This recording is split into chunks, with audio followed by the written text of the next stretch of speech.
Madam ಕತೆ ಬರೆದಿರೋದೇ ನಾನು. ಹಂಗಾಗಿ ಸಿನಿಮಾ ಹೆಂಗೆ ಬರಬೇಕು ಅನ್ನೋದು ಒಂದು ಇಮೇಜ್ ನನಗೆ ಮುಂದೆ ಫಸ್ಟೇ ಇತ್ತು. ಅದ್ರ ಪ್ರಕಾರ ತುಂಬ ಚೆನ್ನಾಗೇ ಬಂದಿದೆ.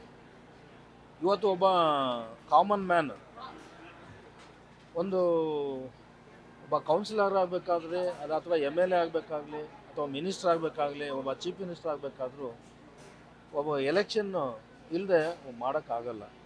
ಜೊತೆಗೆ ಒಬ್ಬ ಚೀಫ್ ಮಿನಿಸ್ಟರ್ ಆಗಬೇಕು ಅಂದರೆ ಮೆಜಾರಿಟಿ ಬೇಕು, ಅದ್ರ ಮೇಲೆ ಒಬ್ಬ ಚೀಫ್ ಮಿನಿಸ್ಟರ್ ಆಗ್ಬೋದು. ಆದರೆ ಒಬ್ಬ ಆರ್ಡಿನರಿ ಮನುಷ್ಯ ಇವತ್ತು ಒಬ್ಬ ಕಾಮನ್ ಮ್ಯಾನು ಒಂದು ಸರ್ಕಾರದ ಮೇಲೆ ಒಂದು ಪ್ರೆಜರ್ ತೊಗೊಂಬಂದು ಅವನು ಯಾವ ರೀತಿ ಚೀಫ್ ಮಿನಿಸ್ಟರ್ ಆಗ್ತಾನೆ ಅನ್ನೋದೇ ಒಂದು ಥೀಮ್ ಇದೆ. ಅದಾದಮೇಲೆ ಏನು ಮಾಡ್ತಾನೆ ಅನ್ನೋದು.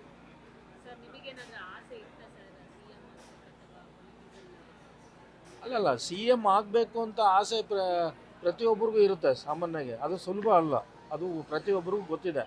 ಆದರೆ ನಾನು CM ಆದರೆ ಏನು ಮಾಡ್ಬೋದು ಅನ್ನೋದು ಕನಸು ಪ್ರತಿಯೊಬ್ಬರಲ್ಲೂ ಇರುತ್ತೆ. ಆ ಒಂದು ಕನಸು ಏನು ಒಬ್ಬ ನಾರ್ಮಲ್ ಮನುಷ್ಯನಿಗಿರುವಂಥ ಕನಸು ಏನಿದೆ ಅನ್ನೋದನ್ನ ನಾವು ತೋರಿಸಿದ್ದೀವಿ ಮೇಡಮ್. ಹೌದು. ಅಲ್ಲ, ಇವತ್ತಿನ ಸಮಾಜದಲ್ಲಿ ಯಾವುದೇ ಒಂದು ಪಕ್ಷ ಬಂದರೂ ಕೂಡ ಅವ್ರು ಏನು ಮಾಡ್ತಾರೆ ಅನ್ನೋದು ಗೊತ್ತಿದೆ. ಆದರೆ ಇವಾಗ ಎಕ್ಸಾಂಪಲ್ಲು ತಮಿಳ್ನಾಡು ತೊಗೊಳ್ಳಿ, ವಿಜಯ್ ತೊಗೊಂಡಾಗ ಅವರು ಒಬ್ಬರು ಕಾಮನ್ ಮ್ಯಾನ್ ಆಗಿ ಒಬ್ಬ ಆರ್ಟಿಸ್ಟ್ ಆಗಿ ಜನ ಮನ್ನಣೆನ ಗಳಿಸಿ ಸಡನ್ನಾಗಿ ಅವರು ಎಲೆಕ್ಷನ್ನಲ್ಲಿ ನಿಂತು ವಿನ್ ಆದರು. ವಿನ್ ಆದಮೇಲೆ ಕೆಲವು ಜನ ಎಲ್ಲ ಎಲೆಕ್ಷನ್ ಟೈಮಲ್ಲಿ ಹೇಳ್ತಾಯಿದ್ರು, ಇವರೆಲ್ಲ ಏನ್ರಿ ಮಾಡ್ತಾರೆ, ಇವರೆಲ್ಲ ಒಂದು ಸೀಟು ತೊಗೊಳಕ್ಕಾಗಲ್ಲ, ಇವ್ರ ಕೈಲಿ ಏನಾಗುತ್ತೆ ಅನ್ನೋದು ಪ್ರಚಾರಗಳಿತ್ತು ಯಾವುದೋ ಬೇರೆ ಬೇರೆ ಪಕ್ಷದವ್ರದ್ದು. ಅದಾದಮೇಲೆ ಅವರು ಭಾಳ ಲೀಡಿಂಗಲ್ಲಿ ಅವರು ಬಂದರು. ಆ ಲೀಡಿಂಗಲ್ಲಿ ಬಂದಮೇಲೆ ಅವ್ರು ಏನು ಮಾಡ್ತಾರೆ, ಅವ್ರಿಗೇನು ಅನುಭವ ಇಲ್ಲ, ಎಕ್ಸ್ಪೀರಿಯೆನ್ಸ್ ಇಲ್ಲ ಅಂತ. ಆದರೆ ಇಷ್ಟು ವರ್ಷ ರಾಜಕೀಯದಲ್ಲಿ ಏನು ಅನುಭವ ಇದ್ದು ಅವ್ರ ಕೈಲಿ ಏನು ಮಾಡೋಕ್ಕಾಗಲ್ವೋ ಅದನ್ನು ಇವರು ಮಾಡಿ ತೋರಿಸಿದ್ದಾರೆ. ಹಂಗಾಗಿ ಪ್ರತಿಯೊಬ್ಬ ಕಾಮನ್ ಮ್ಯಾನ್ಗೂ ಒಂದಲ್ಲ ಒಂದು ರೀತಿಯಲ್ಲಿ ಆಸೆ ಇರುತ್ತೆ, ಅವ್ನು ಏನೋ ಒಂದು ಸಾಧನೆ ಮಾಡಬೇಕು ಅಂತ ಇರುತ್ತೆ. ಚಾನ್ಸ್ ಸಿಕ್ಕಿದಾಗ ಅವ್ನು ಏನು ಮಾಡ್ತಾನೆ ಅನ್ನೋದನ್ನ ನಾವು ಈ ಸಿನಿಮಾದಲ್ಲಿ ತೋರಿಸಿದ್ವಿ.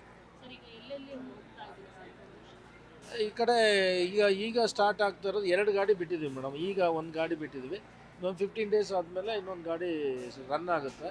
ಈ ಕಡೆ ತುಮಕೂರು, ಸಿರಾ, ಈ ಕಡೆ ದಾವಣಗೆರೆ, ರಾಣಿಬೆನ್ನೂರು, ರಾಯಚೂರು, ಗದಗ, ಬಾದಾಮಿ, ಆಮೇಲೆ ಬಳ್ಳಾರಿ, ಈ ಸರೌಂಡಿಂಗಲ್ಲಿ ಎಲ್ಲ ಫುಲ್ಲು ಒಂದು ರೌಂಡ್ ಹೋಗುತ್ತೆ. ಮತ್ತು ಇನ್ನೊಂದು ವೆಹಿಕಲ್ ಬಂದು ಈ ಕಡೆ ನೆಲಮಂಗಲ, ಕುಣಿಗಲ್ಲು, ಇದು ಮದ್ದೂರು, ರಾಮನಗರ, ಈ ಕಡೆ ಬಿಡದಿಯಿಂದ ಸ್ಟಾರ್ಟ್ ಮಂಡ್ಯ, ಚಾಮರಾಜನಗರ, ಮೈಸೂರು, ಮಂಗಳೂರು, ಈ ಕಡೆ ನಂಜನಗೂಡು, ಈ ಕಡೆ ಎಲ್ಲ ಒಂದು ಗಾಡಿ ಕವರ್ ಮಾಡ್ತಾಯಿದೆ.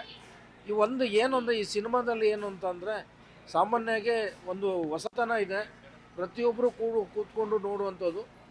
ಈ ಸಿನಿಮಾ ಭಾಳ ಚೆನ್ನಾಗಿ ಬಂದಿದೆ. ನಾವು ಸುಮ್ಮನೆ ಹೇಳ್ಕೊಳ್ಳೋದಲ್ಲ, ಯಾಕೆಂದರೆ ನಾವು ಮಾಡಿದ ಅಡುಗೆ ನಮ್ಗೆ ಇಷ್ಟ ಆದ್ರೇ ಇನ್ನೊಬ್ರಿಗೆ ಬಡ್ಸೋಕ್ಕೆ ಸಾಧ್ಯ.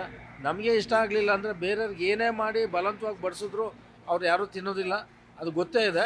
ಹಂಗಾಗಿ ನಮ್ಮ ಮಟ್ಟಿಗೆ ನಮಗೆ ಕಾನ್ಫಿಡೆನ್ಸ್ ಇದೆ, ಸಿನಿಮಾ ಭಾಳ ಚೆನ್ನಾಗಿ ಬಂದಿದೆ. ಆದರೆ ಒಂದು ನಿಮಿಷ ಕೂಡ ಆ ಕಡೆ ಈ ಕಡೆ ಅಳ್ಳಾಡ್ದಂಗೆ ಸಿನಿಮಾನ ನೋಡ್ಬೋದು. ಅದು ಏನೋ ಒಂದು ಆಡಿಯನ್ಸ್ ಬಂದು ಅದು ನೋಡಿದಾಗಲೇ ಮೌತು ಪಾಸ್ ಆದಾಗಲೇ ಅದು ಒಂದು ಸಿನಿಮಾ ಕ್ಲಿಕ್ ಆಗಬೇಕಾದ್ರೆ. ಏಕೆಂದರೆ ಇವತ್ತು ಎಲ್ರಿಗೂ ಗೊತ್ತಿದೆ ಸಿನಿಮಾ ಪ್ರಚಾರ ಇಲ್ಲದೆ ಏನೂ ಮಾಡೋಕ್ಕಾಗಲ್ಲ ಅಂತ. ಈಗ ಏನೋ ಟ್ಯಾಕ್ಸಿಕ್ಕು ಏನು ಬಂದಿದೆಯೋ, ಈಗ ಸಿನಿಮಾ ಯಾರೂ ಬರಲ್ಲ ಅಂತಾರೆ ನೋಡಿ, ಅವ್ರು ಸುಮ್ಮನೆ ಜನಸಾಗರನೇ ಇದೆ. ಏಕೆಂದರೆ ಅವರ ಒಂದು ಅಭಿಮಾನ ಇರ್ಬೋದು, ಜೊತೆಗೆ ಅವ್ರು ಏನು ಮಾಡಿದ್ದಾರೆ ಅಂತ ನೋಡೋದಕ್ಕಾದ್ರೂ ಜನ ಬರ್ತಾರೆ. ಹಂಗೆ ಒಂದು ಹೊಸತನ ಇದ್ದು, ಹೊಸ ಕತೆ ಇದ್ದು, ಥೀಮ್ ಚೆನ್ನಾಗಿದ್ದರೆ ಖಂಡಿತ ಎಲ್ಲರೂ ಬರ್ತಾರೆ, ನೋಡ್ತಾರೆ ಅನ್ನೋ ಒಂದು ಕಾನ್ಫಿಡೆನ್ಸ್ ನಮಗಿದೆ. ಹಾಗಾಗಿ ಈ ಸಿನಿಮಾ ಸಕ್ಸಸ್ ಆಗುತ್ತೆ ಅನ್ನೋ ಒಂದು ಕಾನ್ಫಿಡೆನ್ಸ್ ನಮಗಿರೋದ್ರಿಂದ ಏನೋ ನಮ್ಮ ಮನೆ ದೇವರು ಲಕ್ಷ್ಮೀ ನರಸಿಂಹಸ್ವಾಮಿ ಮತ್ತು ಬಂಡೆ ಕಾಳಮ್ಮ ಅವರ ಆಶೀರ್ವಾದದಿಂದ ಇವತ್ತು ಪ್ರಚಾರ ಪ್ರಾರಂಭ ಮಾಡ್ತಾಯಿದ್ದೀವಿ. ನಿಮ್ಮೆಲ್ಲರ ಸಹಾಯ ಸಹಕಾರ ಕೂಡ ತುಂಬ ಮುಖ್ಯ. ದಯವಿಟ್ಟು ನಿಮ್ಮ ಸಪೋರ್ಟು ಕೂಡ ನಮಗೆ ಬೇಕು. ಎಲ್ಲರೂ ಬಂದು ಥಿಯೇಟ್ರಲ್ಲಿ ನೋಡಿ ಈ ಸಿನಿಮಾನ ಸಕ್ಸಸ್ ಮಾಡಿಕೊಡಿ ಅಂತ ಈ ಮೂಲಕ ನಾನು ಕೇಳ್ಕೊತಾ ಇದ್ದೀನಿ. Thank you.